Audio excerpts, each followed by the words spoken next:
Jadi yang pertama harus dihafalin adalah nomor bis sholawat. Saya masuk lewat mana, keluar lewat mana. Udah gitu lupa nyimpan sendal di mana. Biar petugas juga bisa ngeliat, oh ternyata dia embarkasi UPG. Oh ternyata kalau UPG tuh ditaruh hotelnya tuh ada di sektor 3 atau sektor 4 gitu. Oh ya udah ibu nanti halte naiknya yang nomor 3 ya. Jadi bisa diarahin kayak gitu. Nah itu dari gelang sih, emang gelang tuh wajib walaupun ke kamar mandi harus tetap dipakai.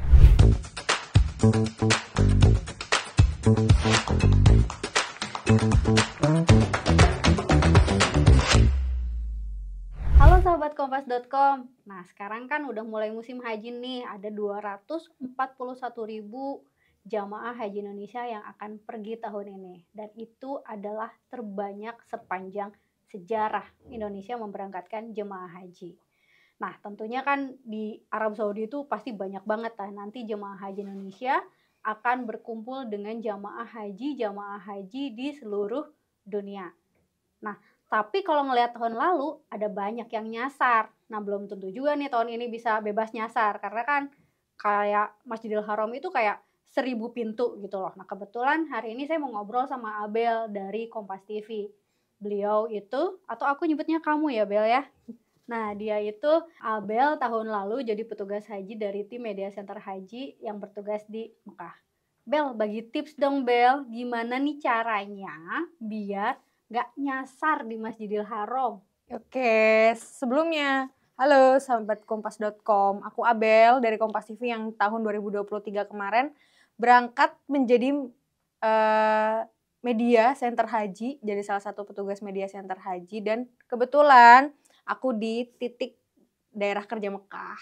Nah, daerah kerja Mekah itu akan sangat padat ketika puncak haji, puncak ibadah haji gitu. Emang bener banget kata Teh Reni, jadi ada pasti ada jamaah yang nyasar gitu karena tidak menutup kemungkinan dari mereka itu juga baru pernah ke Tanah Suci gitu. Jadi ada beberapa tips sebenarnya yang bisa meminimalisir dari jamaah itu nyasar di Masjidil Haram.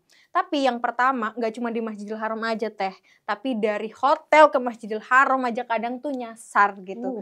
Jadi ada cerita-cerita menarik sebenarnya dari jamaah itu sendiri. Nah, tipsnya adalah mungkin yang pertama yang bisa aku share adalah yang pertama itu jamaah dari hotel di sekitar Mekah menuju ke Masjidil Haram itu pasti akan disiapkan bis sholawat namanya. Kalau di Indonesia itu biasanya warnanya hijau muda. Nah, bis sholawat ini akan ada nomor-nomornya. Di setiap hotel, setiap hotel tuh pasti akan ada satu halte, nggak di setiap hotel sih, tapi satu sektor, di mana satu sektor itu terdiri dari beberapa hotel, dan di setiap sektor itu ada satu halte.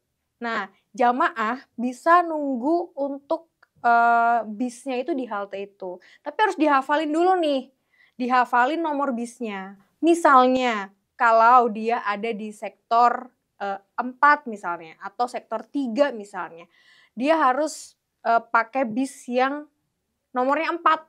Nah, dimanapun dia berada, dia harus pakai bis nomor 4 untuk bisa kembali ke hotel.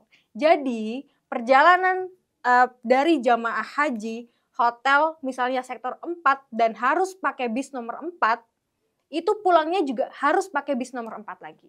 Jangan sampai berangkat nomor 4, pulang nomor 5. Itu jelas nanti akan beda wilayahnya. Karena di Mekah itu terdiri dari beberapa wilayah juga. Di mana wilayah-wilayah itu beda terminal, beda bis, beda sektor, dan beda secara geografis juga gitu. Enggak secara geografis sih, secara demografisnya juga beda.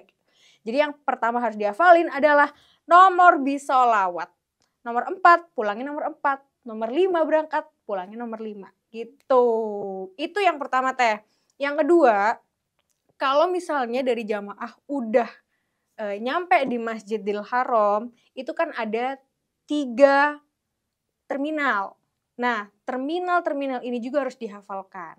Biasanya kita dari petugas haji ataupun dari ketua sektornya, itu akan dikasih peta sebenarnya. Nah, peta itu nanti akan menunjukkan gimana sih caranya untuk bisa sampai dari terminal ke Masjidil Haram. Nah, itu memang dari terminal ke Masjidil Haram itu jaraknya sebenarnya tidak terlalu jauh, tapi sangat rentan untuk nyasar. Memang sangat rentan untuk nyasar. Jadi sebisa mungkin dihafalkan rutenya. Rutenya dari terminal menuju ke Masjidil Haram tuh dihafalin rutenya. Oh, karena yang paling mudah adalah ketika kita bisa pulang atau bisa ke terminal lagi, dari Masjidil Haram ke terminal lagi itu dengan rute yang sama pada saat kita eee, pergi ke Masjidil Haram. Itu yang paling paling apa namanya, paling bisa dipakai pada saat kita di Masjidil Haram. Itu kalau dari terminal ya, Teh. Jadi yang pertama tadi dari hotel ke Masjidil Haram hafalin nomor bis, terus dari terminal ke Masjidil Haram dihafalin rutenya, terus pas pada saat di Masjidil Haram jangan lupa dihafalin pintunya. Karena pintu dari Masjidil Haram itu kan banyak banget dan itu harus dihafalin. Jadi di setiap pintu nanti akan ada nomor-nomor gitu kan, nomor 1, nomor 2 sampai nomor 80 sekian gitu, itu harus dihafalin. Itu biar kita tuh bisa lewat situ lagi gitu. Nah, yang menjadi kendala kadang-kadang dari jamaah haji itu adalah Masjidil Haram itu sering banget direnov. Ketika Masjidil Haram direnov, kadang-kadang pintunya nggak bisa sama. Nah, jadi kadang-kadang patokannya adalah Zamzam Tower. Nah, di mana sih Zamzam Tower? Oh, tadi aku dari Zamzam Tower cuma lurus dikit udah sampai. Ketika kita berada di tengah-tengah Masjidil Haram di Ka'bah, terus kita lihat aja, oh ternyata Zamzam Tower ada di sebelah kanan aku. Oh, berarti aku bisa nih lewat pintu sebelah kanan. Nah, itu juga bisa kayak gitu. Itu kalau udah di dalam, maksudnya udah di Masjidil Haram. Kalau misalnya ternyata dari jamaah udah terlanjur tersesat, udah nggak ngerti lagi mau apa, udah terlanjur, tapi tadi aku lupa nggak ngehafalin berangkatnya lewat mana, pintunya lewat mana. Ya udah, akhirnya yang paling bisa digunakan caranya adalah kalau ketemu sama petugas haji itu pasti pakai rompi warna hitam dan ada tulisnya petugas haji. Nah, tanya aja sama petugas haji. Itu kayak jalan paling terakhir ya yang bisa digunakan gitu. Tapi petugas haji pasti akan selalu membantu dari jamaah kalau misalnya emang tersesat. Memang nggak selalu akan diantarkan ke hotel, nggak selalu gitu ya. Tapi paling nggak akan dikasih tahu pintunya tuh di sebelah mana. Terus harus naik bis apa gitu. Gitu sih Teh. Gitu ya. Berarti kalau semisalnya kayak di Nabawi ya Bel ya, itu tuh kalau misalnya tips lainnya gitu, jadi misalnya ketika kita keluar hotel jangan lupa untuk memotret hotelnya. Bener kan, sama kan ya? Sama ya, itu ya? juga bisa, itu juga efektif ya. Efektif, jadi jangan lupa potret hotelnya, atau kalau enggak mintain kartu namanya, kartu nama hotelnya. Terus sama kayak di Masjidil Haram, begitu masuk ke Masjid Nabawi diingat masuk lewat gerbang nomor berapa, terus masuk juga lewat pintu masjid nomor berapa. Iya kan? Iya, betul. Dan betul. jangan lupa untuk selalu bawa handphone, kalau bisa, kalau misalnya memang ada, bawa handphone yang di situ tuh sudah ada nomor telepon dari ketua kloter, teman-teman terdekat, dan itu bukan cuman untuk para jamaah hajinya saja. Jadi keluarganya di rumah juga kan memang harus sudah memiliki nomor kontak si ketua kloter dan teman-temannya itu kan ya. Betul, itu sebenarnya juga buat memantau ya, lebih pantauannya tuh jauh lebih ketat lagi dari keluarga yang di rumah. Meskipun kan keluarga di rumah pasti nggak di sebelahnya jamaah, tapi paling nggak bisa memantau dari rumah. Lebih gampang nih, kayak Bapak udah di mana? Aduh, Bapak kesasar nih. Oh ya, kesasar di mana? Nah, yang di rumah biasanya akan ngebantuin dengan menelpon ketua kloter atau teman-teman satu grupnya. Nah, biasanya gitu. Itu bener banget ya. Tapi yang jadi sebenarnya kalau jamaah haji kloter pertama, gelombang pertama, itu kalau masuk ke Masjidil Haram atau ke Mekah gitu ya, kalau udah dipindah ke Mekah, itu sebenarnya mereka sudah jauh lebih ini ya, jauh lebih terbiasa. Karena dia kan ke Madinah dulu kan, baru ke Mekah. Itu jauh lebih terbiasa karena, oh iya apa yang harus aku lakukan nih gitu. Mhm. Oh iya aku harus menelpon ini, atau oh iya aku harus ngefotoin hotelnya, aku harus minta kartu nama hotelnya, karena kalau aku tersesat aku bisa langsung telepon dan sebagainya. Sebenarnya kalau jamaah gelombang 1 tuh jauh lebih terlatih daripada jamaah gelombang kedua, karena gelombang kedua kan pasti langsung ke Mekah kan, nah itu sebenarnya PR juga. Nah, yang alhamdulillah kalau di Mekah itu, meskipun jauh gitu ya, jaraknya tuh kan jauh, dari hotel ke Masjidil Haram tuh kan jauh, karena harus naik bis. Nah itu, jadi yang harus benar-benar dihafalin adalah nomor bis. Nomor bis itu Nomor urgent bis, banget ya? urgent banget, dari 1 sampai 9, wilayahnya beda-beda, sektornya beda-beda, bahkan mungkin ketika nomor 1 dengan, nomor 1 nih, hotelnya Teteh sama hotelnya aku beda gitu, Mhm. dan ternyata jarak hotel kita jauhan gitu, itu juga bisa jadi Teh. Jangankan kalau kita salah nomor ya, maksudnya nomornya sama aja, kadang-kadang jamaah juga bisa nyasar gitu, karena hotelnya cukup jauh, tapi sektornya dalam sektor yang sama, 1 halte, dan nomor bisnya sama gitu. Jadi makanya bener banget kata Teh Reni, kalau bisa, kalau punya handphone yang bisa untuk ngefotoin, difotoin hotelnya, difotoin nomor hotelnya ada Iya betul, juga, mhm. nomor hotelnya, terus minta kartu nama hotel. Jadi kalau misalnya pulang, kesasar bisa telepon. Itu juga jadi salah satu tipsnya. Kalau di Nabawi gimana pengalaman yang paling, greget karena pertama kali mungkin jamaah yang datang ke haram sana? Sama sih, jadi bingungnya tuh kayak saya masuk lewat mana, keluar lewat mana, udah gitu lupa nyimpan sendal di mana. Ah, iya. Jadi pada akhirnya kan pulang nggak pakai sendal gitu. Jadi memang itu yang harus ditekankan pada jamaah haji, untuk selalu membawa plastik ya, untuk memasukkan sendal dan jangan lupa untuk menghafal pintu masuk supaya nanti bisa keluar di pintu itu. Kalaupun misalnya nanti keluar tidak lewat pintu itu, tapi minimal kita hafal gitu. Oh Mhm, iya tadi lewat pintu itu tuh, jadi kita tinggal menelusuri. Kalau di Nabawi kan lebih mudah ya, karena mhm. kan bentuknya kotak gitu, terus udah gitu nomornya berurutan. Iya Itu lebih mudah betul. gitu dibandingkan dengan Masjidil Haram. Mhm, Jadi, terus hotel-hotelnya itu kan memang di sekitaran mhm, Nabawi gitu, jadi nggak terlalu serumit kalau kita nyasar di mhm. Masjidil Haram tentunya. Sebenarnya di Madinah atau Masjid Nabawi itu memang apa namanya, jalanable gitu ya. Iya, Nah, jalanable. Kalau di Mekah memang ya harus jalan kaki di Masjidil mhm. Haram, tapi juga harus pakai kendaraan pada saat, dari hotel menuju ke Masjidil Haram.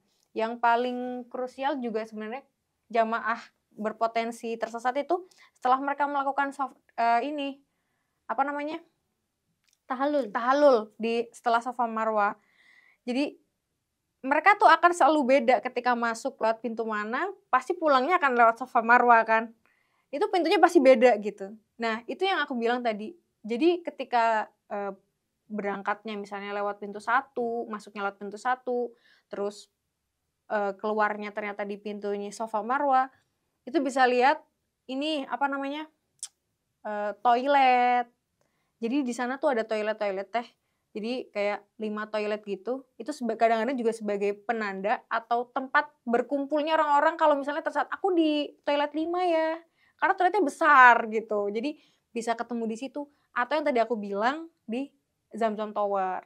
Ngelihat Zamzam Tower tuh kan di mana pun kita berada pasti kelihatan ya, "Oh Zamzam Tower di sana, oh ya udah berarti aku harus, jalan ke sekitar sana," gitu. Itu yang paling mudah. Kalau misalnya udah terlanjur, keluar dari pintu Safa Marwa. Mhm. Mhm. Dan kayaknya ada yang ini ya, Bel, ya, jadi jangan pernah lupa untuk selalu memakai gelang haji, itu kewajiban. Iya benar, Iya, salah satu tujuannya adalah untuk apa? Untuk mempermudah. mempermudah agar kalau misalnya tersesat segala Mhm, macam, petugas haji bisa langsung membantu dengan melihat gelang hajinya, karena di situ mhm, ada nomor kloter dan juga embarkasi yang akan mhm. membantu petugas haji, sorry, akan membantu petugas haji untuk mengetahui arah pulangnya si jamaah haji harus kemana kayak Iya gitu kan ya. betul. Biar petugas juga bisa ngelihat, oh ternyata dia embarkasi UPG. Oh ternyata kalau UPG tuh di taruh hotelnya tuh ada di sektor 3 atau sektor 4 gitu.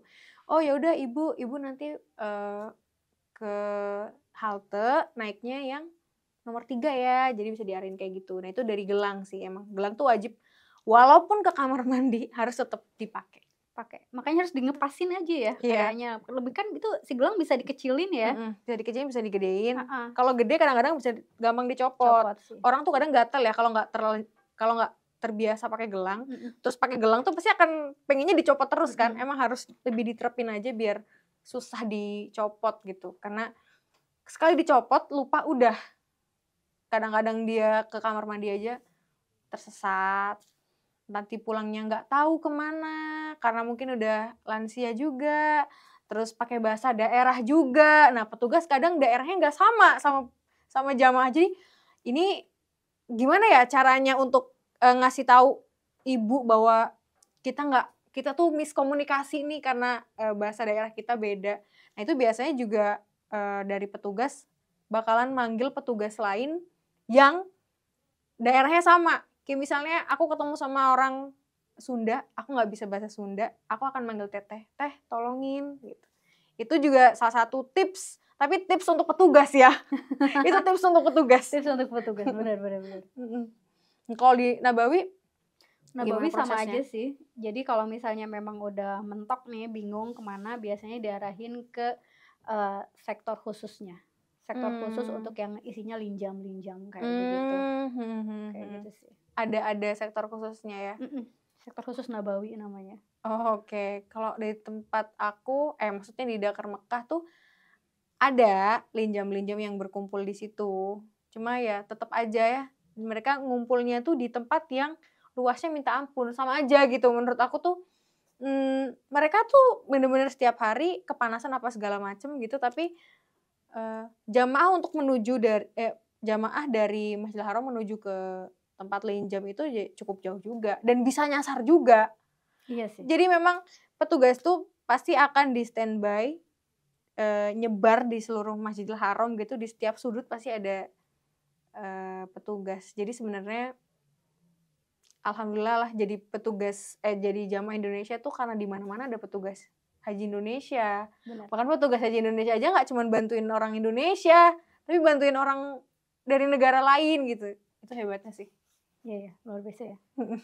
Oke, jadi sahabat kompas.com bisa dicatat ya tadi beberapa tips agar kita tidak nyasar di Masjidil Haram dan juga Nabawi. Oke, sahabat kompas.com, saksikan tips-tips lainnya yang akan diputar di lebih dekat. Terima kasih. Assalamualaikum.